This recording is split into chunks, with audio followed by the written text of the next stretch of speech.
I'm Lauren Yates, and this is my Language Literacy Acquisition Synthesis project. I'm going to start with talking about balanced literacy components and a quote from our readings that I found that I thought kind of summed up the definition of balanced literacy is a decision-making approach through which the teacher makes thoughtful choices each day about the best way to help each child become a better reader and writer. The first balanced literacy component I'm going to talk about is shared, interactive, and independent writing. And in shared writing, that's when the teacher models composing a text and thinking out loud as students listen. And the focus of this type of writing is to build independence in meaning and structure. And the picture just next to that is an example of shared writing. With interactive writing, which is a different type, students help to compose an enlarged text and the teacher writes difficult words. Then the focus of this type is to build student independence in visual resources. And again, the picture right next to that one is an example. And the last part of balanced literacy is independent writing, where students are working independently to compose a variety of texts.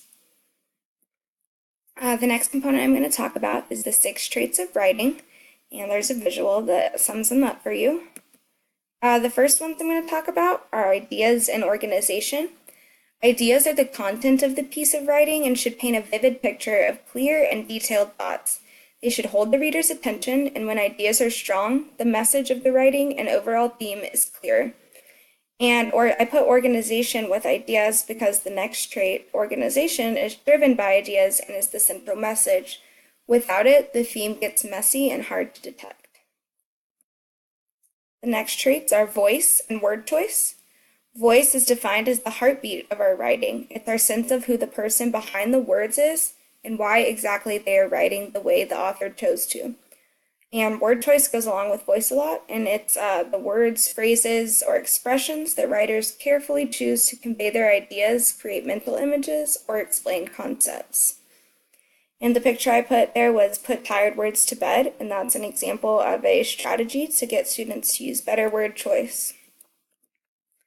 Next is sentence fluency and convention, the last 2 traits.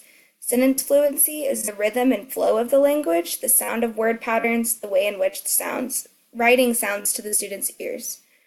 The last trait is then conventions, which assesses the level of correctness in the writing piece. It includes spelling, capitalization, punctuation, paragraphing, and grammar. Without conventions, writing may not be clear or it may be difficult to read. Next, I'm going to talk about the stages of the writing process. The first stage is rehearsing and pre-writing, and during this stage, the writer establishes and clarifies a purpose, brainstorms topics, collects information and materials, and chooses an appropriate form of writing. Next is drafting, and that's where students express their ideas in an uninterrupted flow while keeping purpose and audience in mind. Fast writing strategies are appropriate during this time for students to develop fluency.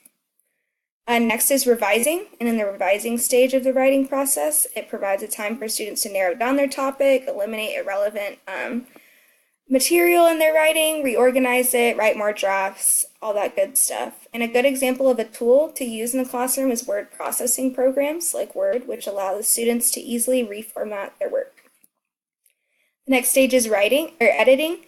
And that's the external proofreading. During this time, students will edit. They should correct any mechanical errors in their writing. And an example of a good strategy that we discussed in class readings to use is the CUPS model, which gives students an easy-to-remember checklist for their editing. And also peer editing is an effective strategy during this stage. Next is sharing, and during this part, students share their writing. An example from class discussions for sharing is having an author's chair where students orally share their writing with one another. The last stage is publishing, and the target goal during publishing is to improve the visual appearance and presentation of the final product. Publishing students' work encourages a sense of accomplishment and success. The last thing I'm going to talk about is writer's workshop components. The first component of Writer's Workshop is a mini lesson. Each workshop should begin with a brief but focused mini lesson that covers a single topic. Mini lessons should be designed so that they're practical and students can immediately apply them in their writing. The focus is to address specific challenges writers may face as they explore and expand their knowledge of writing. Many lessons are also great tools to reinforce misconceptions or areas of concern, review procedures and topics, or explore a new area. A good example of using mini lessons in writing can be seen when teaching genre study. And if a class is working with fiction writing, a good mini lesson might be one over the elements of character development. The next component is work time and conferences, which is usually the next 30 to 40 minutes devoted to allowing students time to work on new or ongoing pieces of writing. And this time is a really crucial component in Writer's Workshop. During this time, you may also want to have one-on-one conferences with students to discuss their writing. And when doing a conference, the goal is to teach the writers, not teach writing, and to let writers know what you're noticing about their writing process. The last component is share time, and that's during the last 5 to 10 minutes, and that allows students to share their work with their peers in pairs or small groups. Students build the skills to engage in editing, reviewing with their peers, and constructive dialogue. And an example of an activity suitable for share time that we discussed in class is using the tag model, where students give academic feedback, and you can see the model right there. You tell something you like, ask a question, and give a suggestion.